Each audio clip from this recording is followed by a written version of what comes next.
Close your eyes for a moment. Take a slow breath in and let it out gently. Imagine the soft crackle of a fireplace, the kind that fills a room with a warm, amber glow and the faint whisper of wind outside, a wind that carries the promise of snow. This is a story for the quiet hours, a tale spun from the threads of history, about a time when winter was not just a season but a test of will. It is the story of how pioneers survived winter on the frontier, a long, cold season of hunger and grit, told not with loud horns or dramatic pauses, but with the steady rhythm of a bedtime tale. We are going to travel back, far back, to a time before central heating, before grocery stores with their endless aisles of canned goods and frozen vegetables. A time when the earth itself was the pantry and the sky was the clock. The frontier, that vast, sprawling expanse of the American West and Midwest, was a land of promise, but also a land of deep, unforgiving silence. And nowhere was that silence more profound than in the heart of winter. Picture a small cabin, huddled against a hillside, its logs dark with age and weather. Smoke curls from a stone chimney, a thin ribbon that disappears into a pale gray sky. The snow has fallen for days, piling high against the walls, muffling every sound.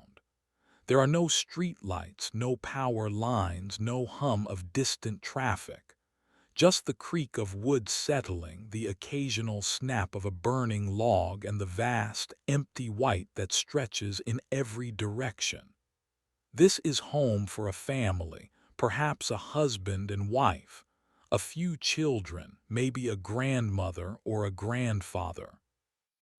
They have come here with a dream of land, of freedom, of a fresh start. But they have also come with a knowledge that winter would be their fiercest rival. The season of winter on the frontier was not a gentle 3-month affair. It could begin in October and stretch well into April, a long, slow siege of cold and darkness. The first challenge, the one that gnaws at the very bone, is the cold. Not the cold of a city sidewalk on a brisk day, but a cold that bites through wool and leather, a cold that freezes the breath on your lips before you can speak. In their cabin, the pioneers constructed a fireplace or a cast-iron stove, a glowing heart at the center of their home. But that heart was a hungry one. It devoured wood at an astonishing rate, and so the work of winter began before the first snowflake fell. All through the autumn, the men and boys, and often the women too, would take to the forest with axes and saws. They would fell trees, oak and hickory and pine, and cut them into logs of a manageable size. They would stack these logs in cords, great piles that lined the sides of the cabin, sometimes reaching as high as the roof. A good cord of wood was a measure of survival. A family might need 10, 15, even 20 cords to make it through a single winter. 20 cords of wood. Imagine that. Imagine the weight of that wood, the time it took to cut it, to split it, to carry it. Each log was a promise of warmth, a small victory against the creeping cold. And even then the cabin was never truly warm. You would sit close to the fire, your face flushed and rosy, while your back was chilled by the draft from the walls. The corners of the room would gather frost, a delicate lacework of ice that glittered in the morning light. Water left in a bucket would be covered with a thin sheet of ice by dawn. Pioneers learned to sleep in layers, sometimes with their clothes on, wrapped in quilts and blankets made from wool or linen or the soft, tanned hides of deer. They would warm a stone by the fire and wrap it in cloth, placing it at the foot of the bed to keep their feet from growing numb. It was a simple, homely comfort, but in the long, dark nights it was everything. But cold was only the first whisper of winter's power. There was hunger, a deeper, more insidious threat. The frontier pantry was a careful calculation. By late summer, the gardens would be bursting with beans and squash and potatoes, with carrots and turnips and cabbages. The corn would stand tall in the fields, its stalks rustling like whispers. The pioneers would harvest all of this, preserving it in ways we have largely forgotten.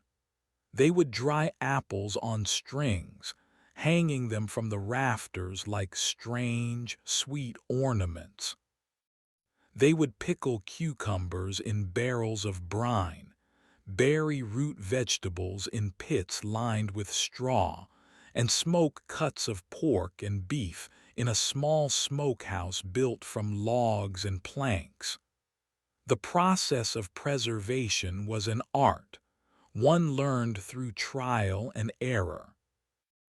A single mistake, a barrel that was not sealed tightly enough, a root cellar that allowed in a hint of frost, could mean the loss of an entire winter's food. And there was always the unpredictable. There was the year the summer rains did not come, and the corn was stunted and thin. There was the year the grasshoppers descended like a living cloud, stripping the fields bare in the span of an afternoon. There was the year the wolves grew bold, taking down a calf or a pig that was meant for the smokehouse. Each setback was a lesson, a reminder that nature did not negotiate. The mainstay of the winter diet for many frontier families was corn. Cornmeal ground from dried kernels, mixed with water and salt to form a heavy, dense bread called Johnny cake. It was simple, filling, and relentlessly the same. Breakfast might be Johnny cake with a drizzle of molasses, if the family had a sugar maple to tap in the spring or a trading post within reach. Lunch might be a bowl of bean soup, thickened with a ham bone and served with a slab of the same Johnny cake. Dinner was a variation on the same theme, perhaps a stew made from dried beef or venison, with potatoes and onions from the cellar, all simmered for hours in a cast-iron pot over the fire. Meat was a luxury that required careful management. A family might slaughter a hog in late autumn, when the weather was cold enough to keep the meat from spoiling. They would render the fat into lard, a precious substance used for cooking and for making candles. They would salt the hams and shoulders, packing them in barrels with a thick layer of salt, or hang them in the smokehouse where a slow fire of hickory wood would cure them for days.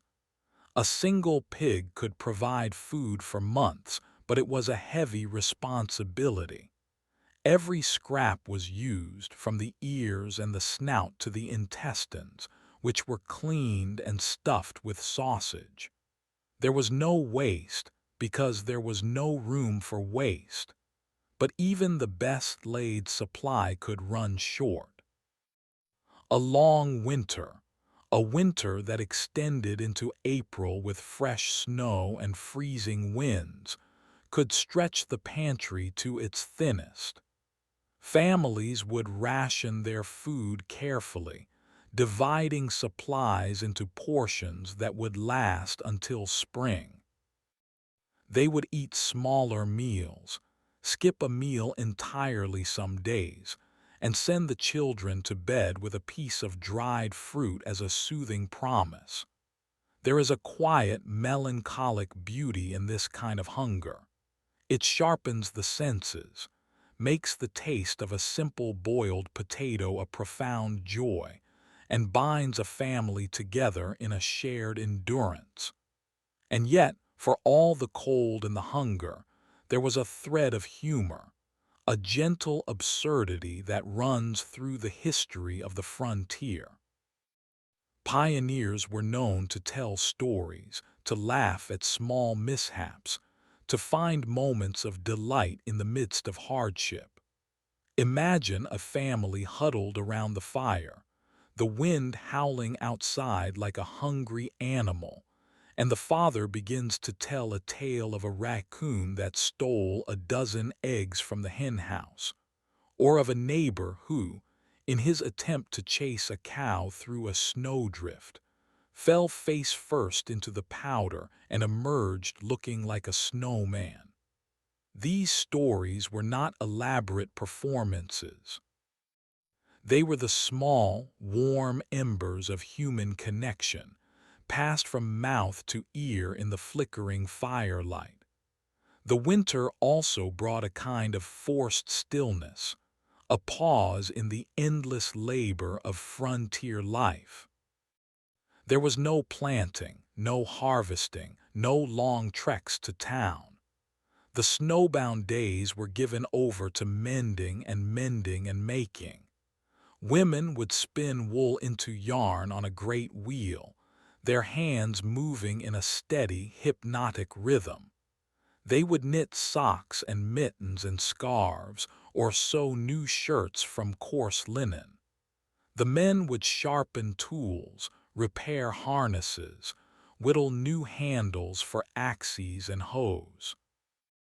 Children would learn their letters, copying from the family Bible or a worn copy of a primer, their breath forming small clouds in the cold air. There was a quiet productivity to these months, a slow and patient work that prepared the family for the burst of activity that would come with the thaw. But winter also had its moments of stark peril, times when the line between comfort and tragedy was as thin as the ice on a horse trough. A sudden blizzard could trap a traveler far from home, the snow falling so thick and fast that the world became a white shroud. Pioneers learned to travel with a ball of string tied to a tree at the edge of the yard, unwinding it as they walked to the barn or the woodpile, so they could find their way back. They knew the signs of frostbite, the creeping numbness that starts in the fingers and toes, and the desperate, risky way of treating it by rubbing the frozen flesh with snow, a method that was painful and not always effective. There were stories of families who ran out of wood before the winter ended, forced to burn their furniture, their fences, even the floorboards of their cabin, piece by piece, to keep the fire alive. There were stories of neighbors sharing a single loaf of bread, of a hunter who walked for miles through deep snow to bring back a deer, arriving at the cabin with frost in his beard and exhaustion in his bones. These were not tales of heroic grandstanding, but of plain, everyday survival, the kind that does not make the headlines of history books, but is the true fabric of the past. And through it all, the pioneers held to a simple, stubborn belief that spring would come. They watched for the first signs, the softening of the snow, the sound of dripping from the eaves, the appearance of a robin, that small, plump herald of change. They marked the days on a calendar, crossed off each one with a charcoal mark, whispering that the worst was behind them.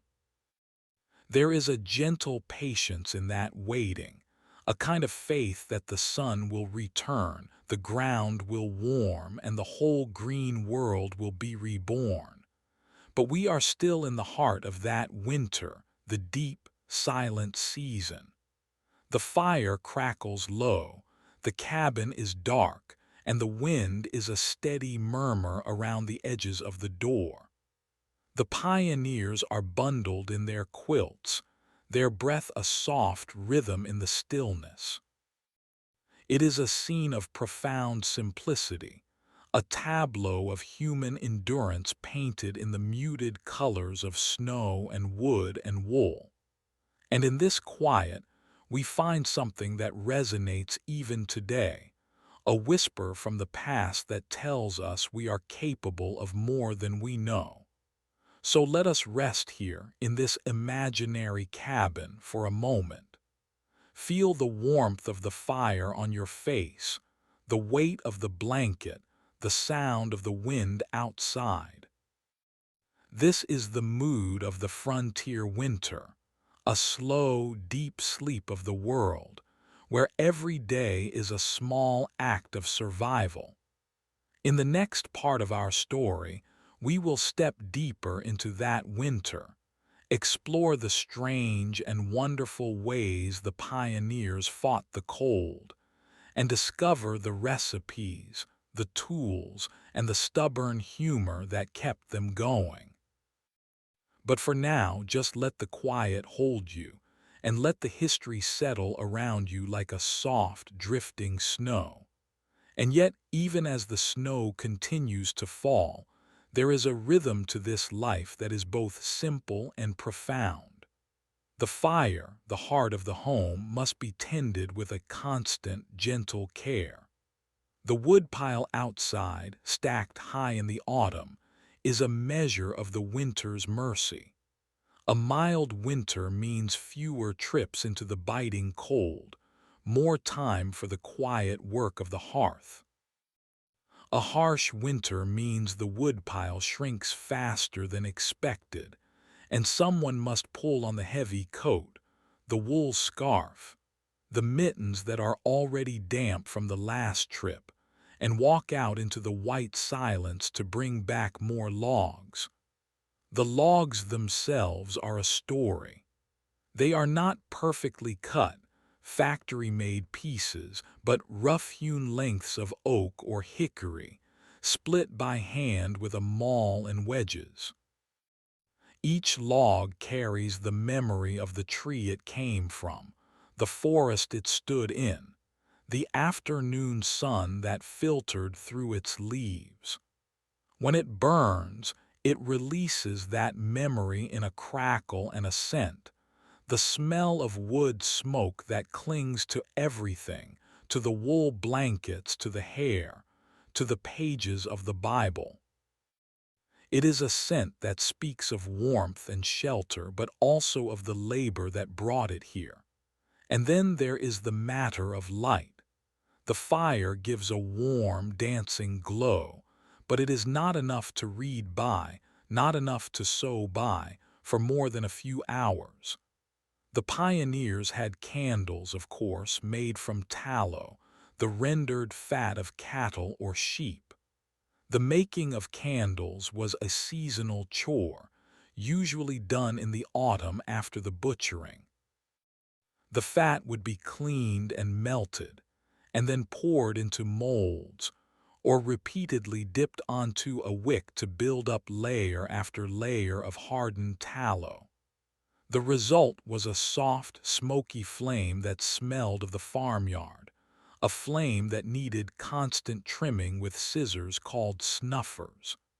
A single candle might last an evening, but only if it was used sparingly.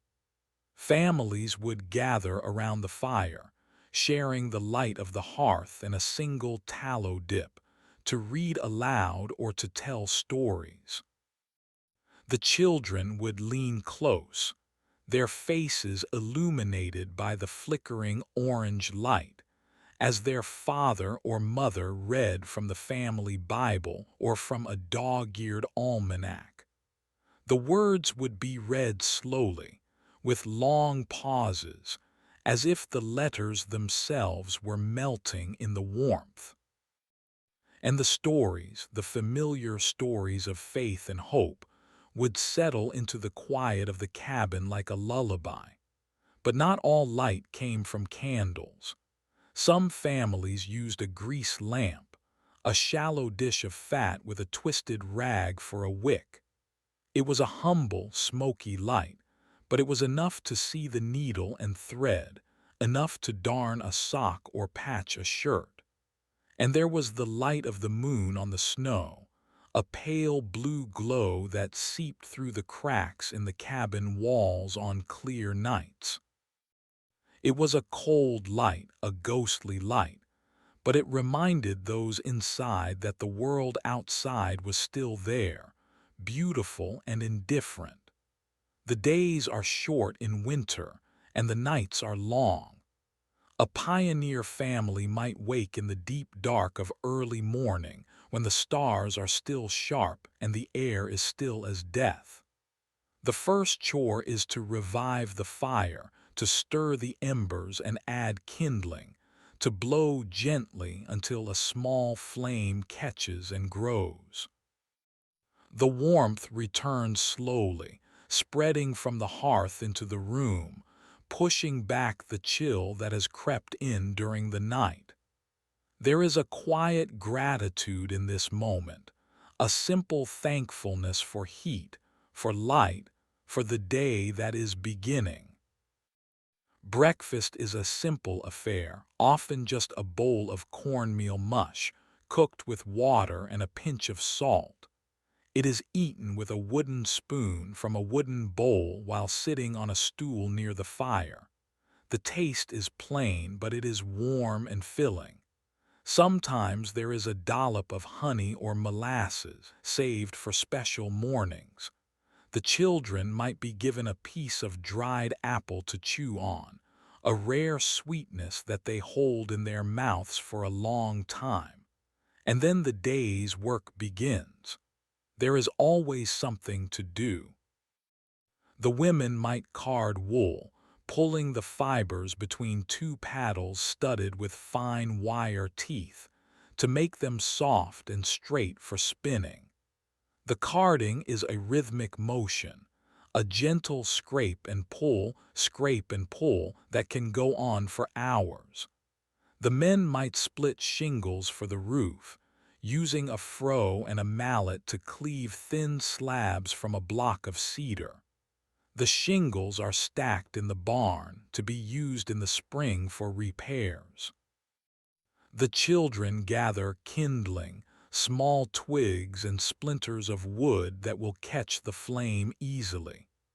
They might also fetch water from the spring, if the path is clear, or melt snow in a pot for washing.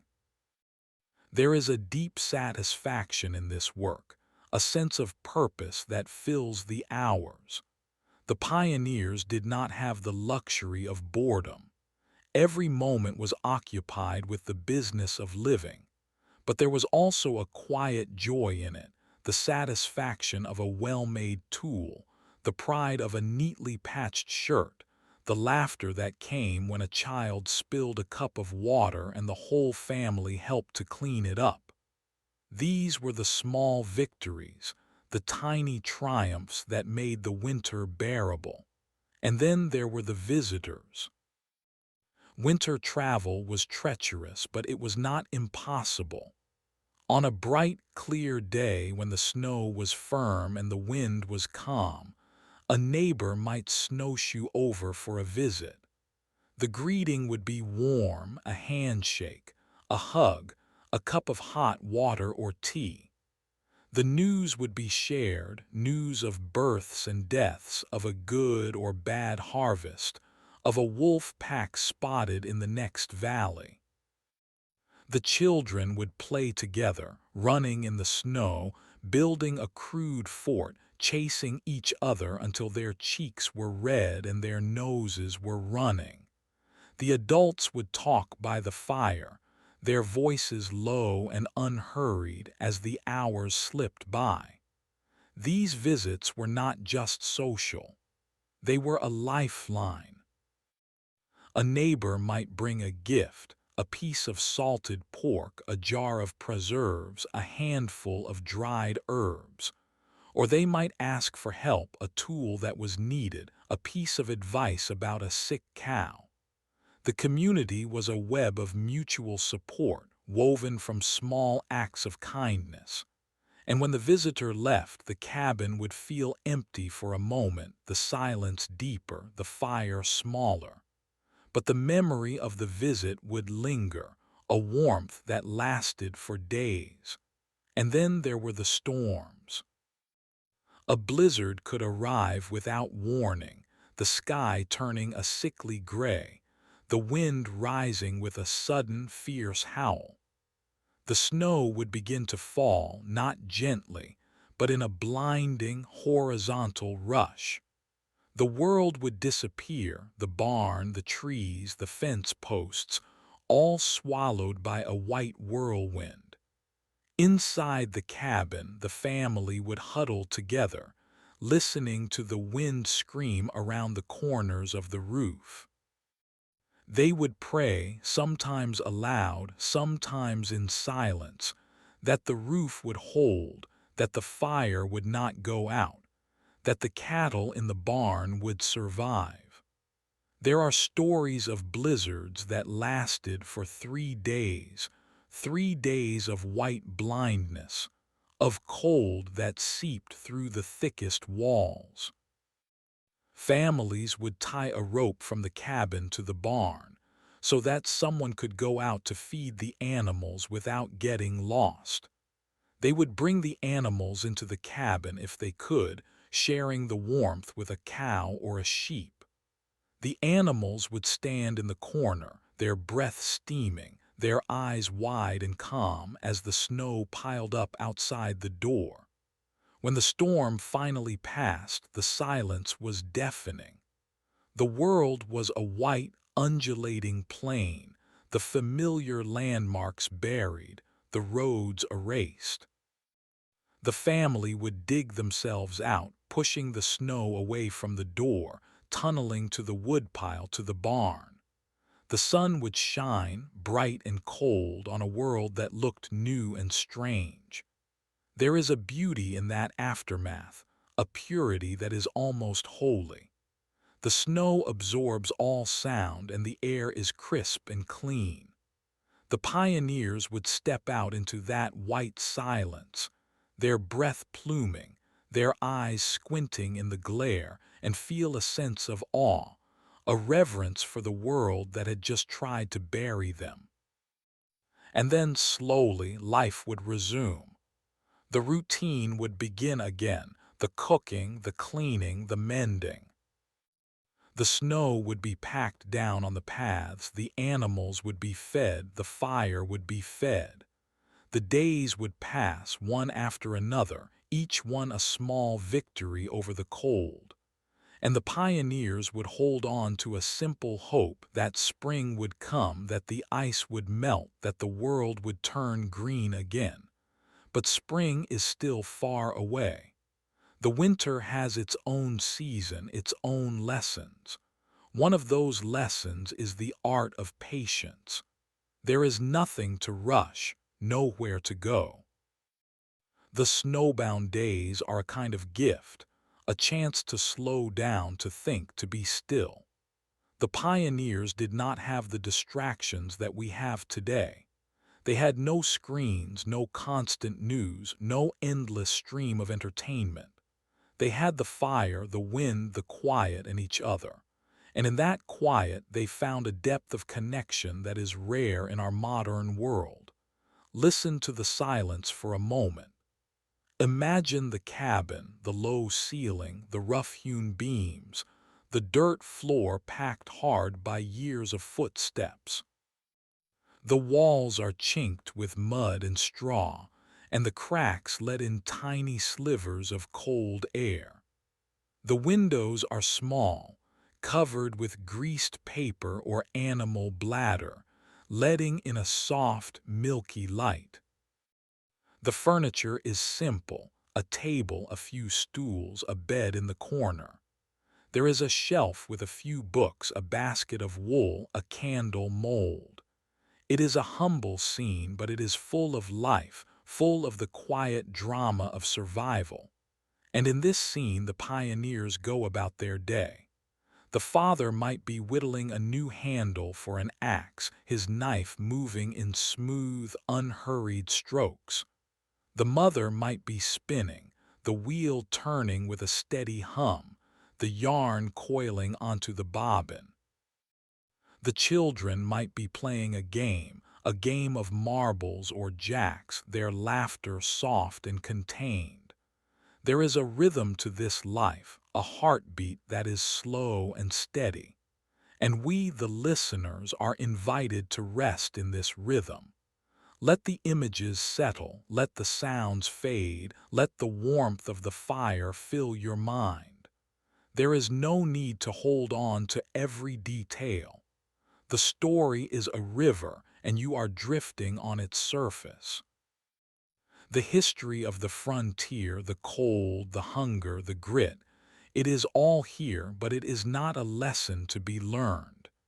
It is a scene to be entered, a mood to be felt. So let your breath slow. Let your eyelids grow heavy. The wind outside the cabin is a lullaby, the fire a soft glow.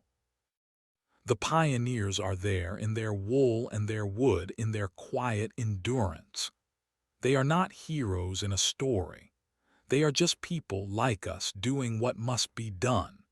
And in their ordinary lives there is a peace that we can borrow, a calm that can carry us into sleep.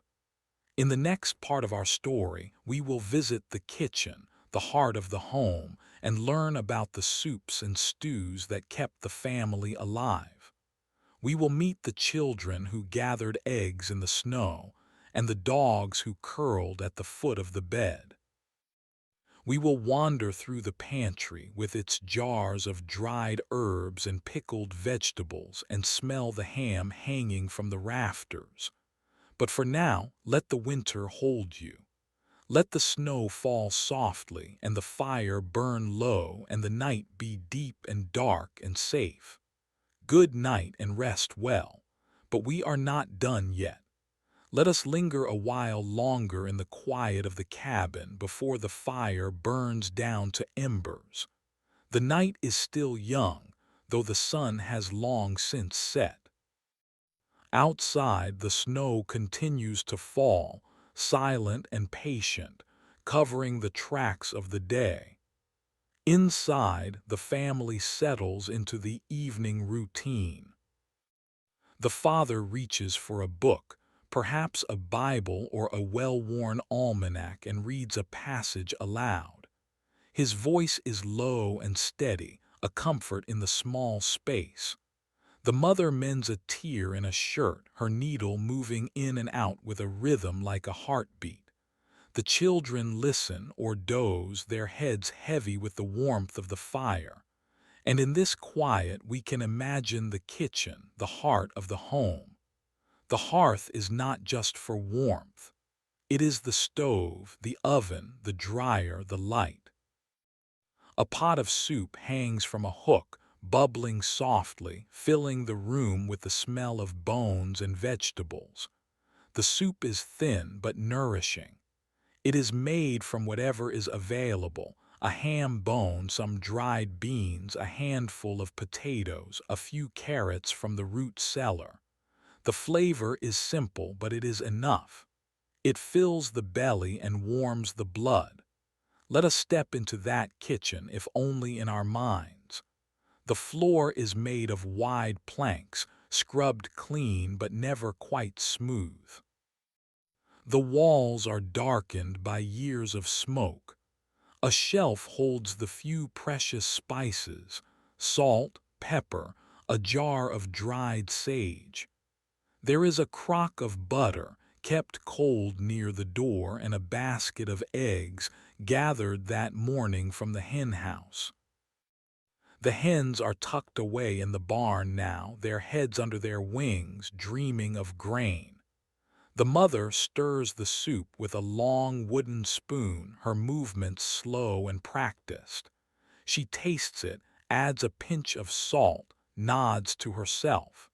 She is thinking of the summer when the garden was full, when the green beans hung from the vine and the tomatoes blushed on the windowsill. But she does not dwell on it.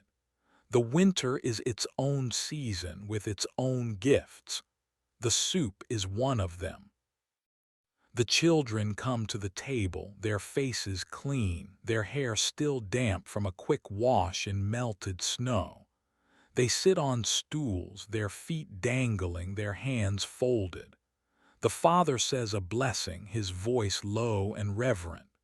The family eats in silence, the only sound the clink of spoons against bowls, the soft slurp of broth. The soup is hot, and it spreads warmth through the body, from the belly to the fingertips. After the meal, the dishes are washed with a little water, wiped clean, put away. The mother might take out a piece of mending, a sock with a hole at the heel, a shirt missing a button. The father might carve a piece of wood, a toy for the youngest, a whistle or a small horse. The children might play a game of dominoes, the wooden tiles clicking softly on the table. Or they might tell stories, stories of the old country, of the journey west, of the time a bear wandered into the yard. The stories are a way of passing the time, but they are also a way of remembering. The pioneers did not have photographs or journals for every day. They had their memories, held in the minds of the old, passed to the young. The stories were the threads that wove the family together, that connected the present to the past. And they were also a comfort, a reminder that the winter would end, that spring would come, that life would begin again. Let me tell you a small story now, a story from the frontier. It is a simple story, not one of great heroism, but of quiet persistence. There was a family, a man and his wife and 3 children, who lived in a cabin in the woods of Indiana in the winter of 1807.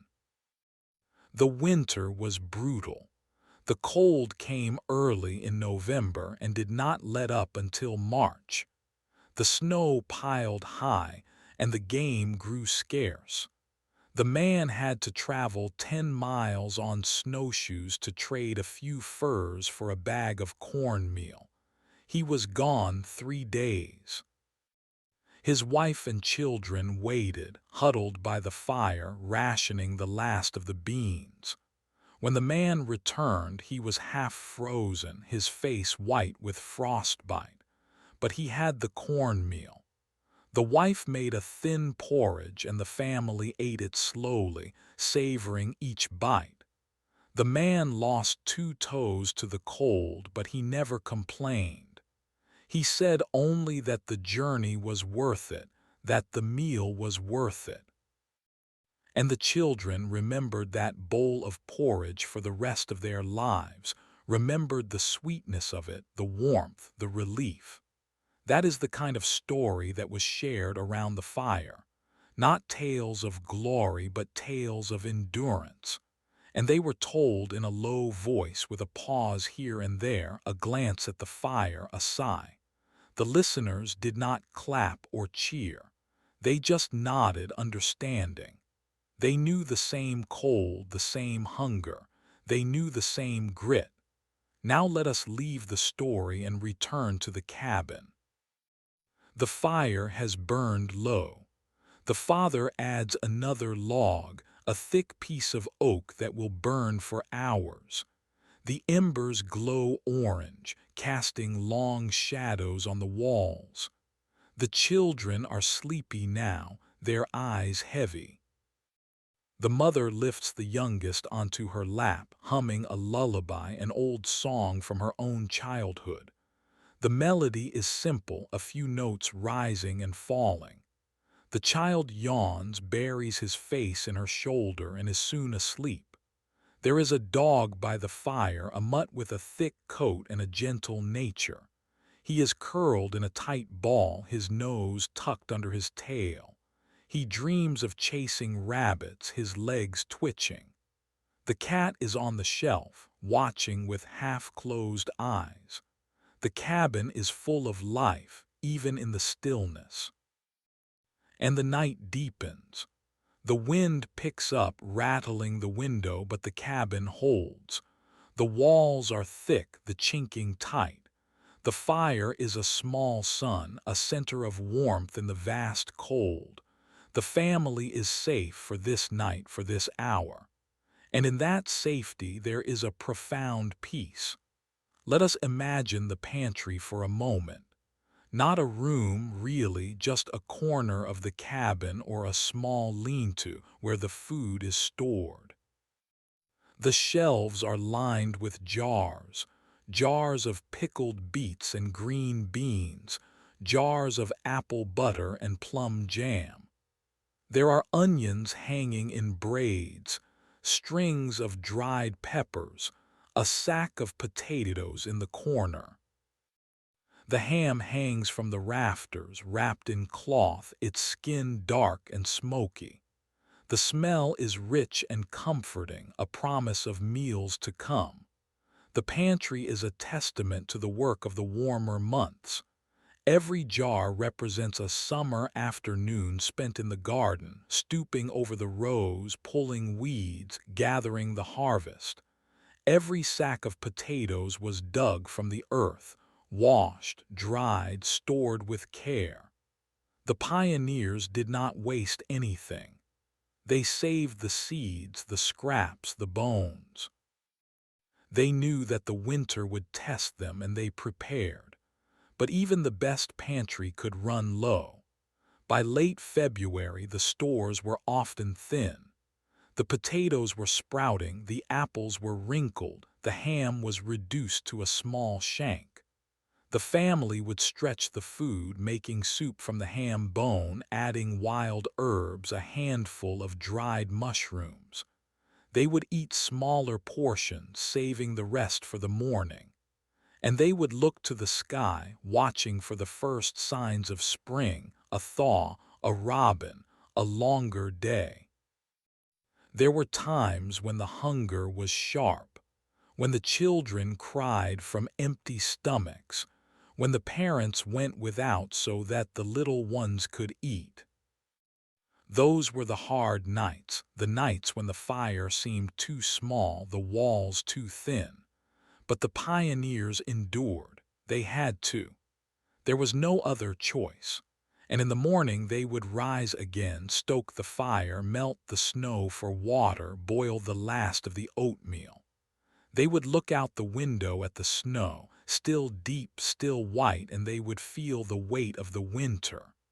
But they would also feel a stubborn hope, a belief that spring would come, that the ice would break, that the world would turn green again. Let us follow the path from the cabin to the barn on a cold morning after a storm. The snow is deep, up to the knees, and it takes effort to push through. The father has cleared a path, but it is narrow, just wide enough for one person. The air is so cold that it hurts to breathe, the nose freezing, the lungs aching. But the barn is warm, or at least warmer than outside. The cattle are standing, their breath misting. They turn their heads as the door opens, their eyes soft and trusting. The father feeds them hay, pitches fresh straw, checks the water trough. The animals are a lifeline, providing milk, meat, and warmth. In the dead of winter, a cow could be a cherished member of the family. The children would talk to her, stroke her side, bring her handfuls of dried clover. She would low softly in response, a sound that was both a greeting and a comfort. And then there are the chickens, huddled on their roosts. They lay fewer eggs in the winter, sometimes none at all. But a few eggs now and then were a treasure. The mother would make a custard or fry an egg in butter, a rare treat. The children would watch the pan, their mouths watering, waiting for the yolk to set. The barn is a world of its own, a place of shadows and smells, of hay dust and animal warmth. It is a place where the snow does not reach, where the wind is muffled. It is a refuge for the animals and for the family. Now the day moves on. The sun climbs higher, but it is weak, a pale disk behind the clouds. The snow sparkles, a thousand tiny diamonds. The children go out to play, bundled in wool and fur, their shoes wrapped in rags. They build a snowman or a fort or just roll in the snow. Their laughter rings out, sharp and clear, a sound that cuts through the cold. The mother calls them in for lunch. Another bowl of soup, a piece of bread if there is any left. The bread is made from coarse flour ground at the mill in the nearest settlement. It is heavy and dense, but it fills the stomach. The children eat and then sit by the fire, their cheeks flushed, their fingers thawing. The afternoon is long. The father might work on a project, a new sled, a new handle for the shovel. The mother might spin or weave, the loom clacking in a steady rhythm.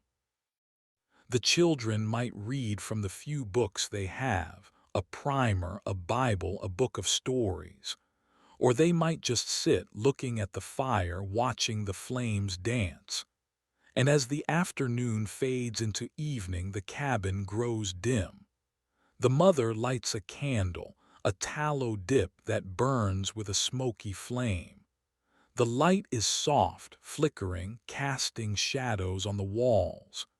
The family gathers for supper, a lighter meal now, broth and bread, a piece of dried apple.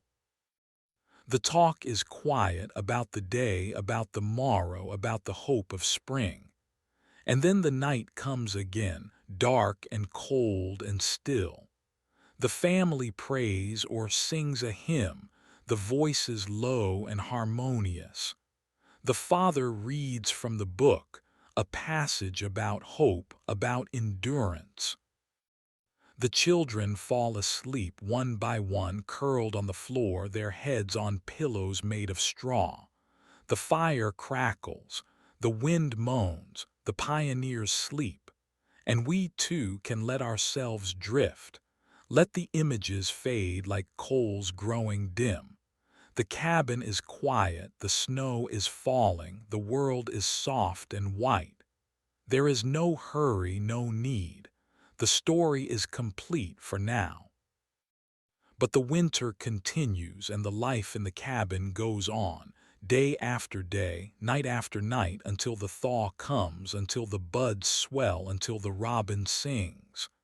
That is enough for tonight. Rest now in the warmth of the fire, in the quiet of the frontier. Good night.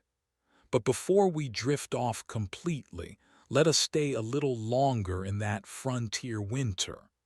There is another cabin not far away, perhaps a mile or two through the woods. The path between them is marked with blazes on the trees, old scars in the bark that the snow has half filled. In the summer, the walk is pleasant, a short journey through ferns and wildflowers. But in the winter, it becomes an expedition.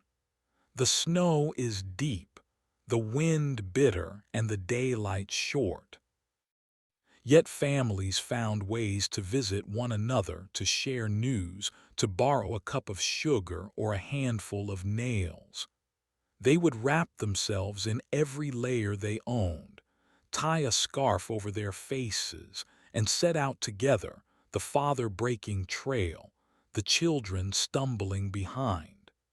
They would arrive at the neighbor's cabin with frost on their eyebrows, their breath a cloud, and they would be welcomed inside with a warm fire and a cup of hot broth.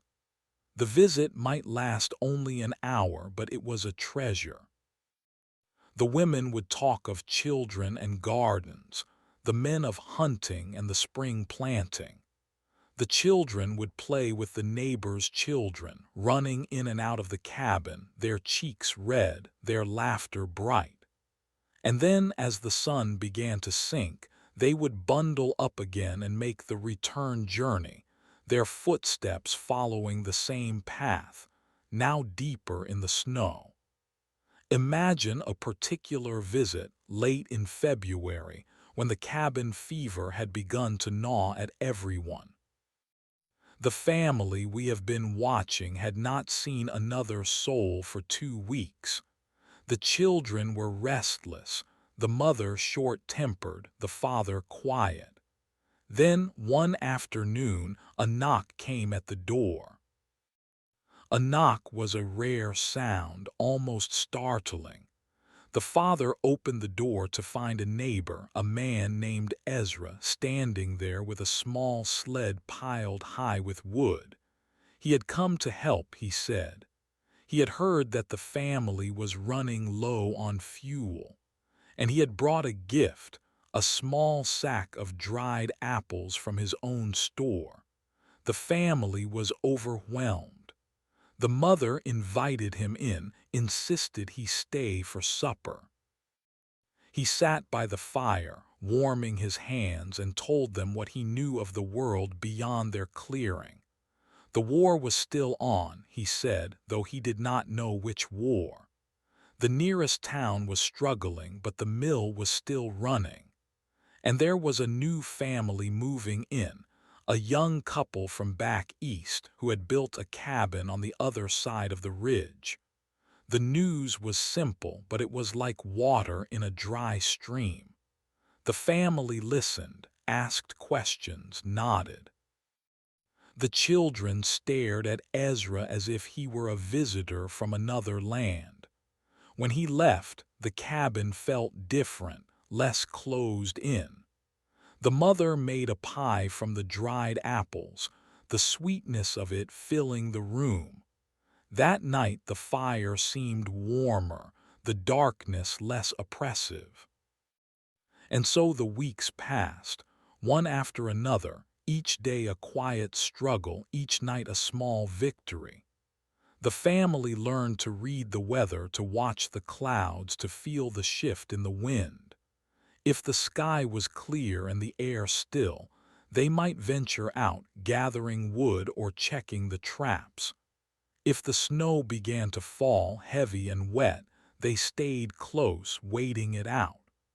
The snow could fall for days, piling up against the cabin, covering the windows, muffling every sound. In such storms, the world shrank to the size of the room. The fire became the only light, the only warmth. The family would huddle together, talking in low voices, telling stories, singing songs.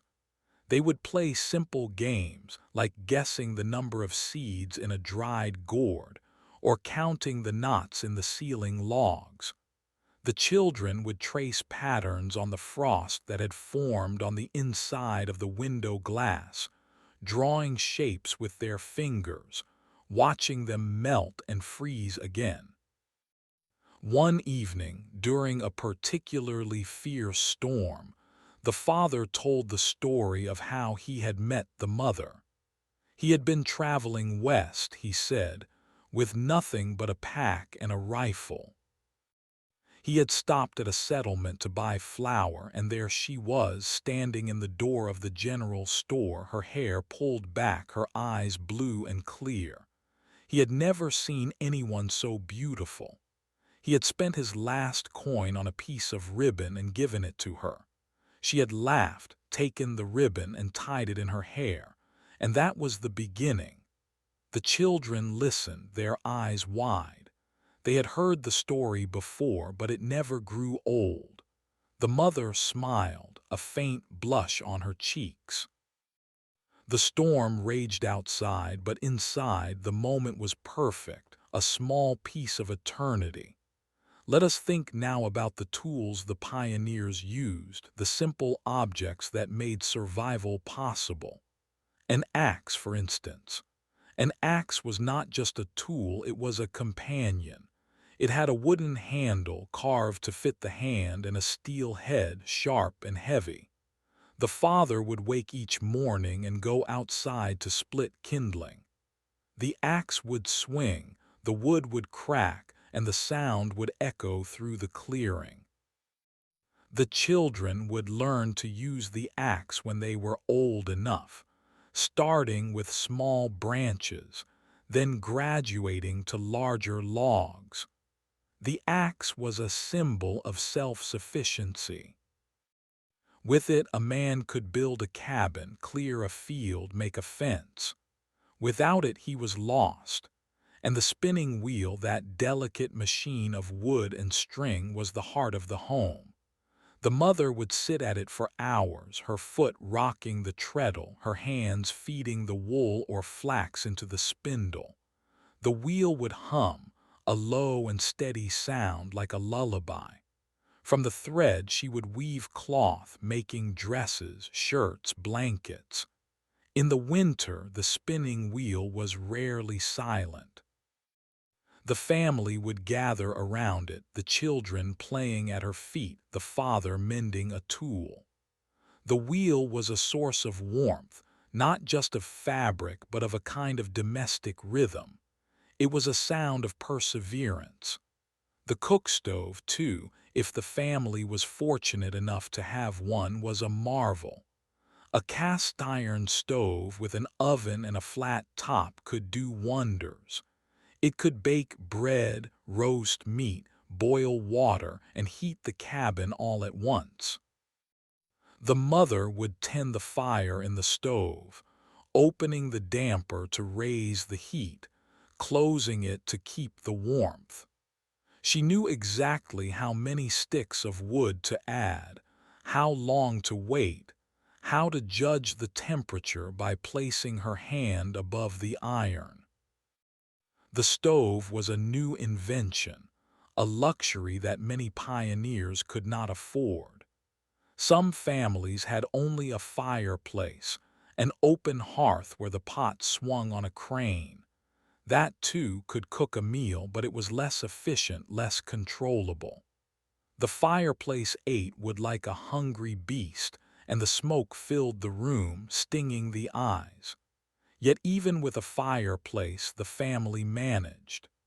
They learned to build a fire that would last, to use the coals for slow cooking, to bake bread in a Dutch oven buried in the ashes. And now let us consider the children again, for they were not just passive survivors. They were active participants, learning the skills of the frontier from the moment they could walk.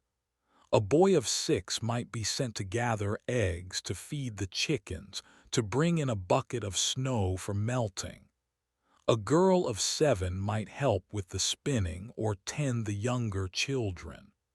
By the age of 10, a child could handle a knife, start a fire, and find their way through the woods. They learned to identify trees by their bark, to track animals by their prints, to read the sky for signs of weather. The frontier was a harsh teacher, but it taught well. One memory that stays with me, a story from an old diary, tells of a young girl who, at the age of 9, walked 2 miles through a blizzard to fetch medicine for her sick mother. She tied a rope around her waist so she could find her way back. She followed the fence line, the fence posts half buried in snow. She reached the neighbor's cabin, got the medicine, and made the return journey. The neighbor watched her go, a small figure in the white storm, and marveled at her courage. The girl did not think she was brave. She simply did what needed to be done. And now let us return to the cabin we started with, for it is late and the fire is dying down. The family has gone to bed. The father is asleep, his breathing deep and even. The mother is awake, listening to the wind, thinking about the morning. The children are tucked in, their faces peaceful. The dog stirs, whines softly, then settles again. The cabin is quiet, save for the crackle of the embers and the groan of the logs. The snow continues to fall, blanketing the world in silence.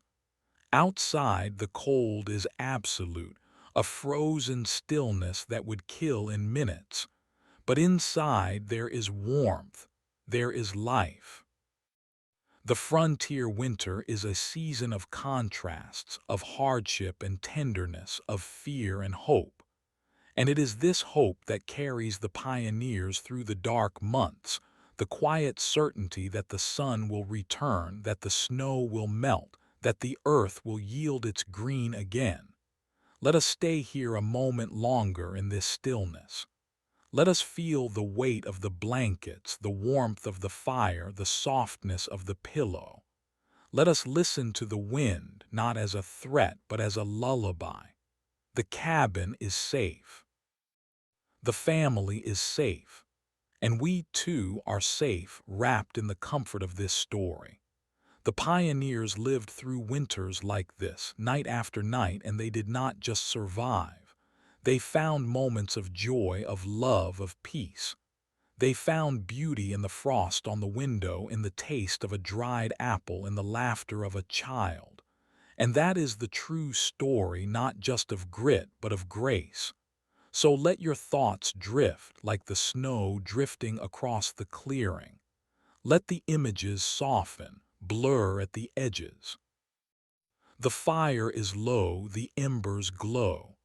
The cabin is a small point of light in the vast dark, and in that light there is a family sleeping. There is a dog dreaming. There is a cat watching. There is a pantry with jars of pickles and a ham hanging from the rafters. There is a spinning wheel, still warm from the last use. There is an axe leaning against the wall, ready for morning. All these things are part of the story, part of the winter, part of the life that goes on day after day, night after night. And now, as the night deepens, let us take one last look at the sky. The clouds have parted and the stars are out, thousands of them, cold and bright. The Milky Way stretches across the heavens, a river of light. The pioneers would look at the stars and feel small but also connected. They were part of something vast, something that had been there long before them and would be there long after. In that thought there was comfort. The winter would end, the spring would come, and the cycle would continue. The family would grow, the children would marry, the cabin would be passed on. But for now, there was only this night, this fire, this quiet. Let us rest now. Let the story settle. Let the winter drift away. Good night and sleep well. And so the story continues, even after the good night has been said. For the winter is long, and there are many nights, many fires, many quiet hours before the dawn. Let us drift back into that cabin, not as a place we left, but as a place we never truly departed. The embers still glow, the family still sleeps, and the snow still falls. There is time yet for one more memory, one more gentle tale from the frontier. Let us consider the animals now, for they were part of the winter too. The cow in the lean-to, her breath steaming in the cold, her milk a precious gift. The father would go out before sunrise, lantern in hand, to milk her. The milk would freeze if left too long, so the mother would strain it quickly and set it in the coolest corner where the cream would rise. The children would skim that cream for butter, churning it in a wooden crock, a long and patient rhythm. The butter would be salted and packed in a stone jar, stored for months. Sometimes the cow would give less milk in the deep winter and the family would ration it. A little in the coffee, a little on the porridge. Every drop counted. And the chickens, huddled in their coop, their feathers fluffed against the cold. The children would collect the eggs each morning, careful not to break them, for an egg was a small treasure. In the winter, the hens laid fewer eggs, and the family would save them, preserving them in a bucket of water glass, a solution that kept them fresh for months. When the mother baked a cake, she would use those preserved eggs and the cake would taste of spring, a promise of warmer days. The children would watch the cake cool on the table, their mouths watering, their patience a test of will. The pigs, if the family had them, were slaughtered in the late autumn when the weather turned cold. It was a grim business but necessary. The father would do the killing, quick and clean, and the mother would be ready with the salt and the smokehouse. The hams would hang in the rafters, wrapped in cloth, their salty smell filling the cabin. The bacon would be sliced and fried, its fat sizzling in the pan. The lard would be rendered and stored in tins, used for frying, for baking, for soap. Nothing was wasted. The intestines would be cleaned and stuffed with sausage, a laborious task that the whole family would help with, sitting around a table, their hands greasy, their laughter filling the room. It was a hard day, but it was also a day of abundance, a day that ensured the family would eat through the winter. And then there was the hunting. The father would take his rifle and go into the woods, looking for deer or rabbits or squirrels. The meat was a welcome change from the salted pork and the dry beans. The mother would stew the venison slowly, adding roots and herbs, the smell of the broth drifting through the cabin. The children would gnaw on the marrow bones, a treat they savored. The skins would be tanned and used for mittens or moccasins. The fur would be sewn into hats or collars. Every part of the animal was used, just as every part of the corn was used, every part of the wood. But the meat would not last forever. The family would carefully ration it, balancing the stores. A ham might be cut into thin slices, one each Sunday. The sausages would be counted, one per meal. The children learned not to ask for seconds, for they knew the pantry was finite. They learned to eat what was given, to be grateful for it, to make a small portion feel like a feast. This was not a lesson taught in words, but in the quiet act of eating, in the way the mother divided the last piece of pie into 4 equal parts, in the way the father would give his portion to the smallest child, saying he was not hungry. The children saw and they learned. Let us now turn to the matter of illness, for winter was a time of sickness as well. The cold and the damp, the lack of fresh food, the close quarters all conspired against health. Colds and coughs were common, and sometimes they turned into fevers. The mother would tend the sick, her hands cool on a burning forehead, her voice soft in the dark. She would brew teas from herbs she had gathered and dried in the summer, peppermint for the stomach, chamomile for sleep, yarrow for a fever. She would make a poultice of mustard and flour for a chest cold, wrapping it in a cloth and laying it on the skin. The child would cry at the burn, but the mother would hold them, whispering that it would help, that the heat would draw out the sickness, and often it did, but sometimes the sickness was worse. Consumption, they called it then, a slow and patient thief, or diphtheria, which could take a child in a day. The pioneers knew death well. They did not hide from it. They prepared for it as they prepared for the winter. They built coffins from pine boards, dug graves in the frozen ground, held wakes in the cabin, the body laid out on a table, the family gathered around, speaking in low voices. The children were not sent away. They were part of it, learning that death was a neighbor, a visitor who came without warning. And yet, despite this, they did not despair. They mourned, they wept, they buried, and they went on. The next morning the cow needed milking. The fire needed tending. The living continued to live. Let us pause here for a moment. Let us think of the courage it took to live in such a world. Not the courage of battles or great deeds, but the quiet courage of waking each day and doing what needed to be done.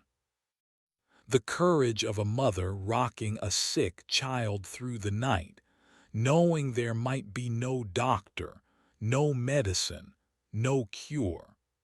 The courage of a father going out into the storm to find the lost calf.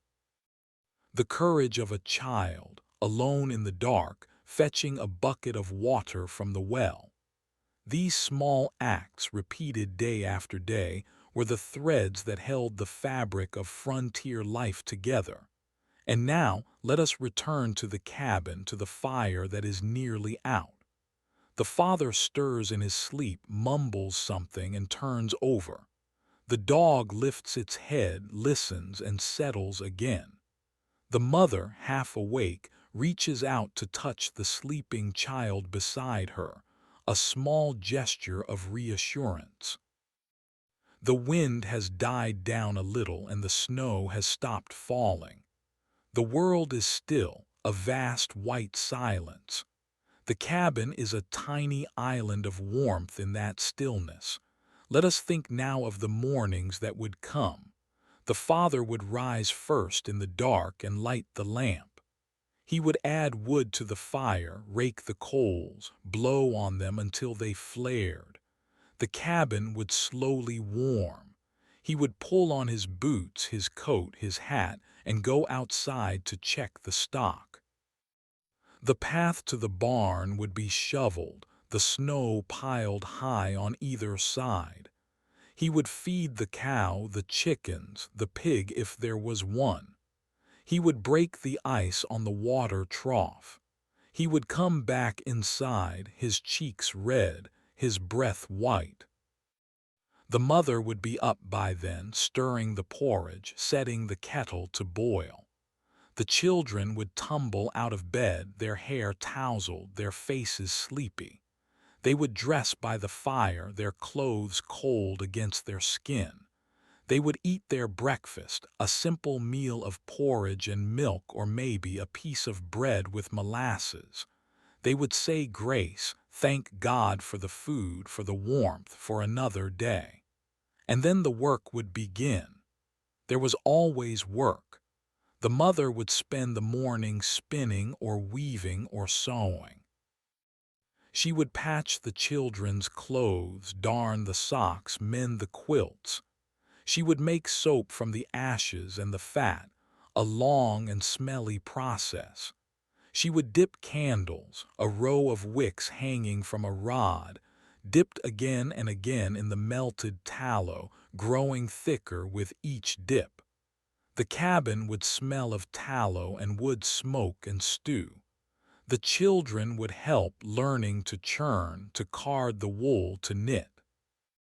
They would sit by the fire and practice their letters, writing in a copybook with a quill pen, or reading from the family Bible, the only book they owned. The father would work on his tools, sharpening the axe, repairing the harness, whittling a new handle for the shovel. He would plan for the spring, sketching out where to plant the corn, how to repair the fence, when to plow. And in the afternoon, if the weather was fine, the children would play outside, their laughter sharp in the cold air. They would build a snowman or slide down the hill on a wooden sled or just run, their boots crunching on the snow. They would come inside, their cheeks glowing, their fingers numb, and the mother would give them a cup of hot cider or a piece of dried apple. They would sit by the fire, warming their hands, their faces, their feet. The dog would come and lie at their feet, its tail thumping against the floor. The cat would curl up on the hearth, purring. And then the evening would come, and the family would gather around the fire once more. The father would read from the Bible, his voice slow and steady. The mother would sing a hymn, her voice soft, the children joining in. They would pray together, a simple prayer, thanking God for the day, asking for protection through the night. And then the children would go to bed, their flannel nightgowns warm from the fire. The mother would tuck them in, kiss their foreheads, whisper a blessing. The father would bank the fire, covering the coals with ashes so that it would burn slowly through the night. He would check the latch on the door, make sure the window was closed tight. And then he would climb into bed, the ropes creaking, the mattress rustling. The mother would lie beside him, her hand in his. They would listen to the sounds of the cabin, the settling of the logs, the ticking of the clock, the breathing of the children, and they would sleep. This was the rhythm of the winter, the steady beat of life on the frontier. It was not easy, it was not glamorous, but it was honest. It was full of meaning. The small pleasures were large. A single orange brought from the city was a treasure beyond words. A letter from home, read aloud by the fire, could make the whole family weep. A visit from a neighbor, a knock on the door, a voice calling out in the cold. These were events that broke the monotony, that brought news and laughter and sometimes sorrow. And the family would gather, sharing what they had, a cup of coffee, a piece of bread, a story. Let us stay with that image for a while. A neighbor has come, a man on a horse, his beard frozen, his coat covered with snow. He stamps his boots on the doorstep and the mother welcomes him in. He sits by the fire, warming his hands. He brings news, a baby born in the next settlement, a cabin burned down 3 miles away, a bear spotted in the woods. The family listens, their faces attentive. The mother offers him a bowl of stew. He eats slowly, savoring it. He talks about his own family, his wife, his children, the hardships they face. The father nods, understanding. They trade stories, trade advice, trade a little flour or a piece of salt pork. And then the neighbor leaves, riding off into the dusk, a solitary figure against the white fields. The family watches him go and then returns to their own fire, their own quiet. And now the night has deepened again. The stars are out, bright and cold. The cabin is still. The family sleeps. And we too are a part of this night, listening to the wind, feeling the warmth of our own blankets drifting in the story. Let us not think of the end, for there is no end. The winter goes on, and the life goes on, and the story goes on. There will be another morning, another fire, another meal. There will be more snow and more cold, but there will also be more warmth and more light. The pioneers knew this. They lived it. And in living it, they taught us something about endurance, about love, about the simple act of staying alive. So rest now. Let the fire in your mind die down to embers. Let the cabin fade into the white landscape. Let the wind carry the story away into the vast darkness where it will wait for another night, another listener, another sleepy heart. Sleep well and dream of snow and warmth and the quiet courage of those who came before. And so the dream begins. Softly, without effort, the mind drifts into a winter landscape that is not quite real, not quite memory, but something in between. The snow falls gently and you are standing at the edge of a forest, the trees heavy with white. The path before you is a narrow track, barely visible, winding through the drifts. You do not feel the cold. You are wrapped in the warmth of the story, the warmth of the cabin, the warmth of the fire that still glows somewhere behind you. Ahead, there is another cabin, smaller perhaps, set in a clearing. The smoke rises in a thin, steady column, disappearing into the gray sky. You walk toward it, your feet making no sound in the snow. The door is ajar. You push it open, and the scent of wood smoke and dried herbs washes over you. Inside, an old woman sits by the fire, her hands busy with a piece of mending. She does not look up, but she knows you are there. She is a grandmother now, her hair white as the snow outside, her face lined with years. She rocks gently in her chair, the wood creaking in time with some rhythm only she can hear. On the hearth a kettle steams. A single candle flickers on the table. She speaks without turning, her voice like the rustle of dry leaves. "You have come a long way," she says. "Sit down, rest a while." And you sit on a stool by the fire and you wait. She tells you a different story, one that happened many winters ago, before she was a grandmother, when she was a young bride just arrived on the frontier. She tells you of the first winter she spent in a cabin much like this one, with her husband, a man she barely knew, married only a month before the first snows. She tells you of the loneliness of those days, the silence of the forest pressing in on her, the fear that she had made a terrible mistake. But slowly she also tells you of the small joys, the way the firelight danced on the log walls, the taste of the first honey they found in a hollow tree, the warmth of her husband's hand on her shoulder at the end of a long day. She speaks of the night she thought she heard a wolf, and he held her until she stopped shaking. She speaks of the morning they woke to find a stray cat at the door, half frozen, and how they nursed it back to health, and how it stayed with them for years, purring by the fire. Her voice is low and even like the wind through the eaves. The fire crackles. The candle burns down, and you listen, letting her words sink into your bones.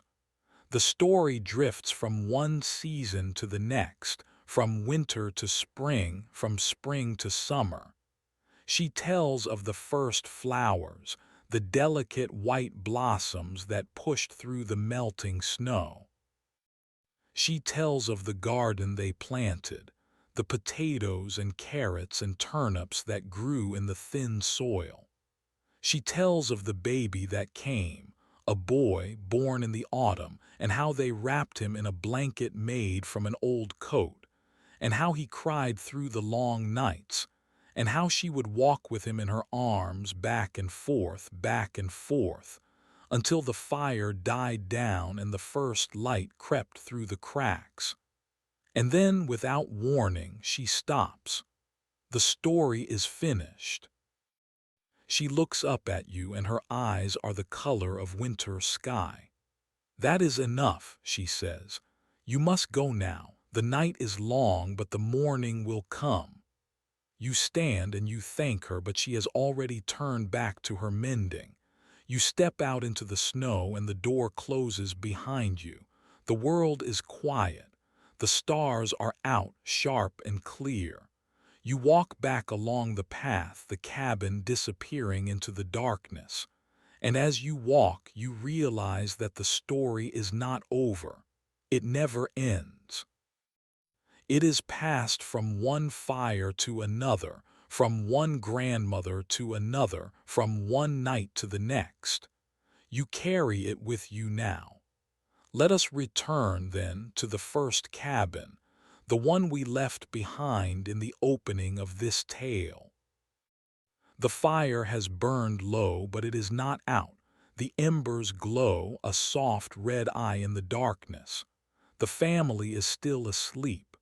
The dog stirs in its sleep, dreaming of rabbits, its paws twitching. The mother has turned in her bed, her arm now draped over the side. The father breathes evenly, his chest rising and falling. The children are curled like kittens, their faces peaceful. Nothing has changed. Everything has changed. For now we come to the end of the telling. The story of how pioneers survived winter on the frontier is not a single story, but 1,000 stories, each one a thread in a vast tapestry. We have only glimpsed a few of those threads tonight. The hunger, the cold, the grit, the kindness of neighbors, the small pleasures, the quiet courage. But perhaps that is enough. Perhaps the purpose of a story is not to tell everything, but to leave a little space for the listener to fill in their own dreams, their own memories, their own hope. So let the fire die down.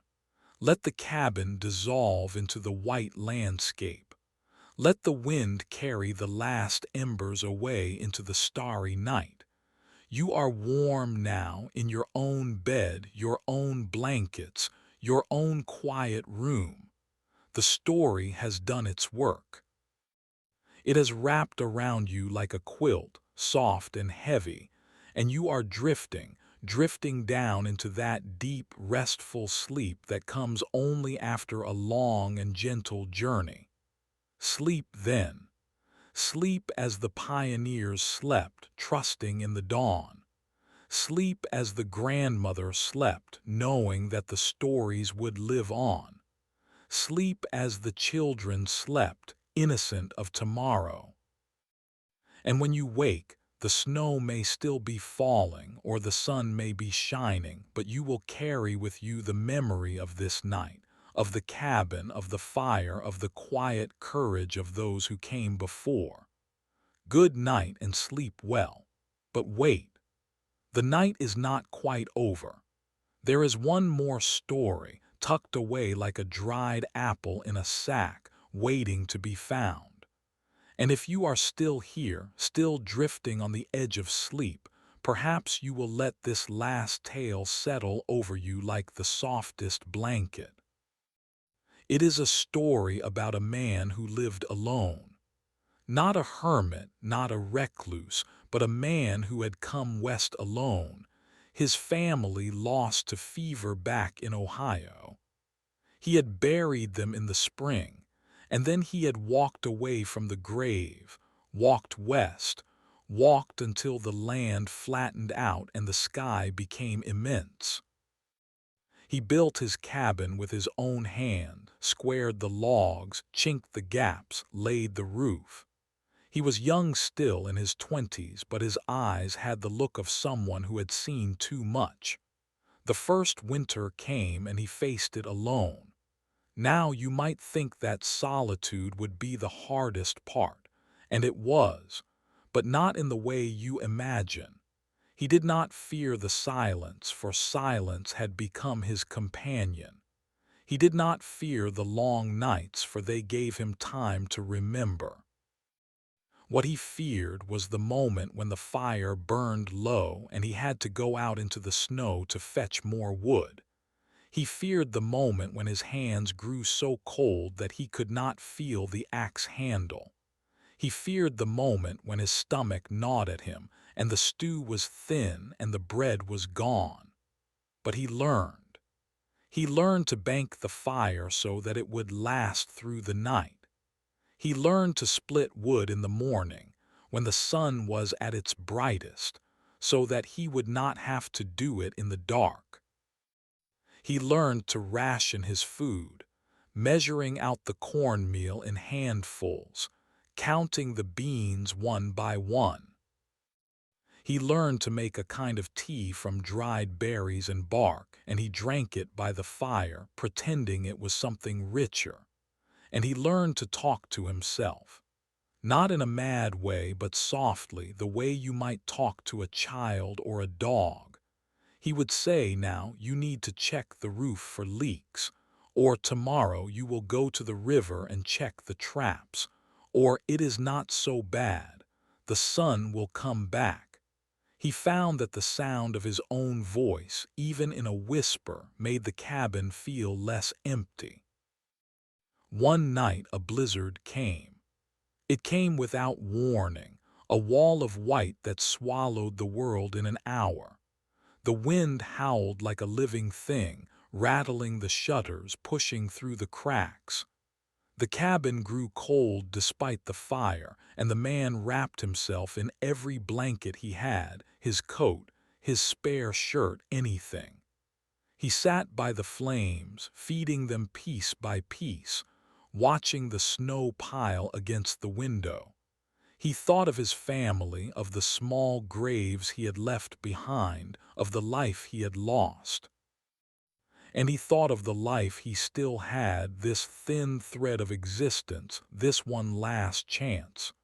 He made a decision. He would not die, not tonight, not in this storm. He would stay alive because staying alive was the only thing he knew how to do. So he sang. He sang old songs from his childhood, hymns and camp songs and silly ditties. He sang until his voice cracked. He sang until the storm began to fade and the wind dropped and the first gray light seeped through the cracks. When the blizzard was over, he stepped outside. The snow was deep, up to his waist. The world was silent and white and beautiful. He stood there, breathing the sharp air, and he felt something he had not felt in months, a kind of peace. Not happiness, not hope, but a quiet acceptance. He was alive, and that was enough. He lived through that winter. He lived through the next one and the one after that. He never married again, but he became a kind of uncle to the children of the neighboring families, the ones who lived a half-day's ride away. He would show up at their cabins with a sack of nuts or a piece of dried venison, and he would sit by their fires and tell stories. He told them about the blizzard and the songs he sang, and the way the sun looked when it finally broke through. The children listened, wide-eyed, and they remembered. When they grew up, they told the story to their own children, and so it passed into the fabric of the frontier, one more thread in the vast tapestry. And now you have heard it too. The man in the cabin, alone but not lonely, holding on through the storm. His name is lost, but his story remains. And it is your story now, a gift from the past, a quiet reminder that even in the deepest cold, there is a fire inside us that cannot be extinguished. The night is old now. The moon has crossed the sky and is sinking toward the horizon. The stars are fading, one by one, as the first hint of dawn touches the edge of the world. You have been listening for a long time, and your eyes are heavy, your breath slow. The cabin of your mind is warm, the fire is low, and the stories have wrapped around you like layers of wool. Let us leave the man in his cabin, sleeping peacefully, his dreams filled with the faces of those he loved. Let us leave the grandmother in her chair, her mending finished, her eyes closed. Let us leave the family in the first cabin, the children stirring softly as the light grows. And let us leave you, dear listener, here in this quiet room where the only sound is the whisper of the past fading now into the silence. The pioneers survived winter on the frontier through cold and hunger and grit, yes, but they also survived through story, through memory, through the simple act of telling and listening, of passing the flame from one hand to the next. And tonight you have been part of that chain. You have held the flame. And now you may let it go. Close your eyes. Feel the weight of the blankets. Breathe in slow and deep. Breathe out and let the last of the winter go with it. The snow is melting, the sun is rising, and the world is turning toward spring. But for you there is only the deep, soft dark of sleep. Good night and sleep well. And so the night truly begins to settle now. The final embers of the last story have faded, but there is still a quiet space left, a hush that invites you to rest a little longer. You have heard of the man who sang through the blizzard, of the grandmother who mended by the fire, of the family who rationed their cornmeal and prayed for spring.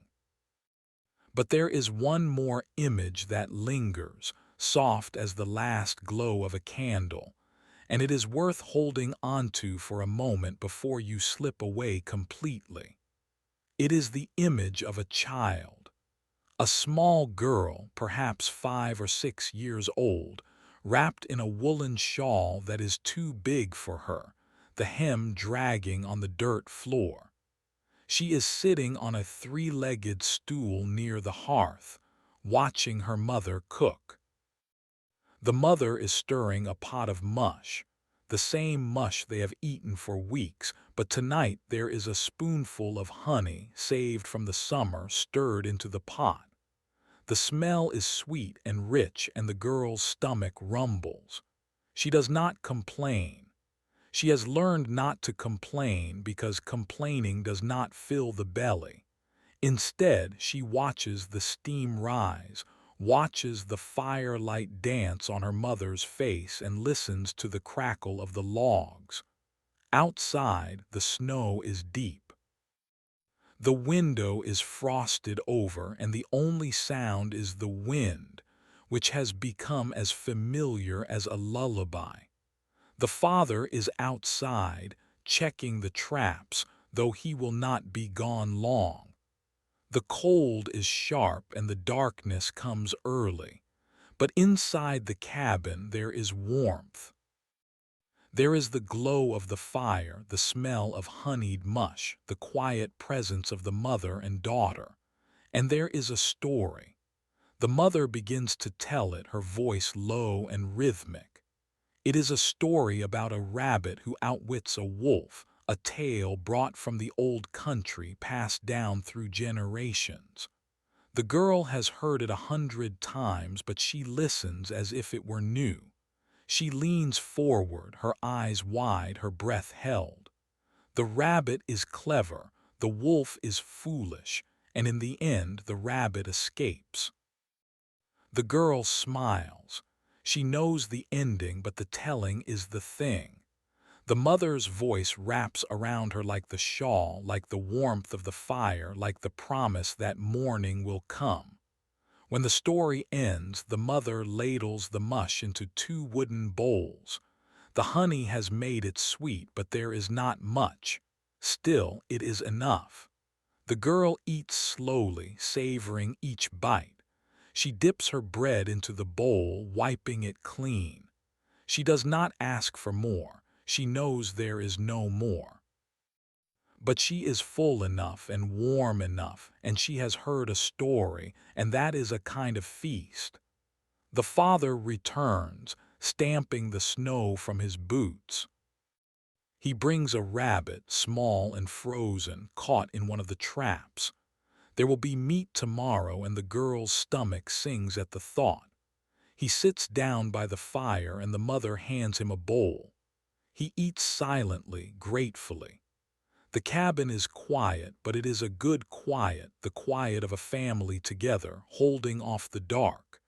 And now, as you lie here, wrapped in your own blankets, you might imagine that scene. You might picture the small girl, the honeyed mush, the rabbit in the trap, the firelight on the faces. You might hear the mother's voice telling the story of the rabbit and the wolf, a story that has been told for centuries in 100 languages in 1,000 cabins.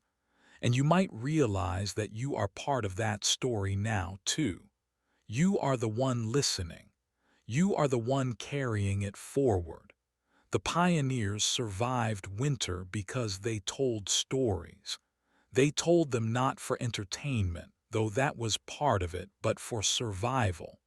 A story kept the mind alive when the body was hungry. A story kept the heart warm when the fire was low. A story reminded them that they were not alone, that others had lived through worse, that the spring would come, that the sun would return. And they told stories to the children because the children were the future.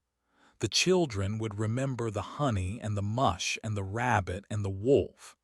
They would tell their own children, and so the thread would stretch across the years unbroken. You have been holding that thread tonight.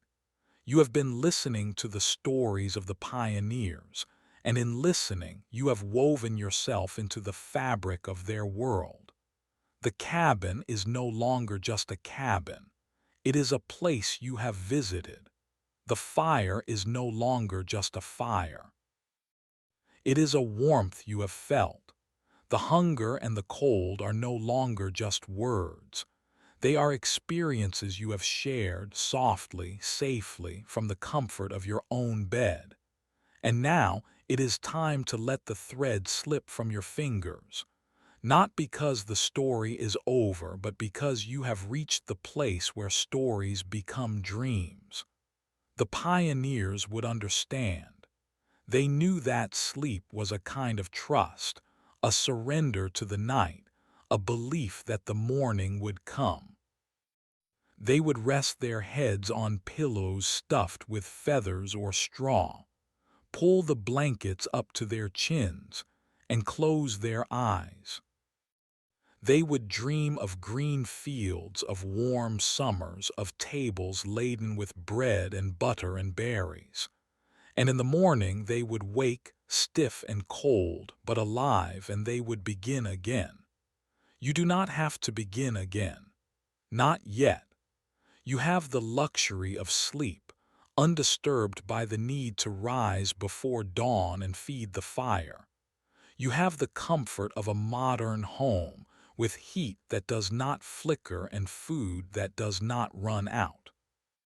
But you have also had the gift of the story, the glimpse into a world that was harder and simpler and braver. And that glimpse has changed you just a little. It has given you a new respect for the quiet courage of ordinary people. It has filled your mind with images that will linger gentle and warm as you drift. The night is almost over. The moon has set. The stars are fading.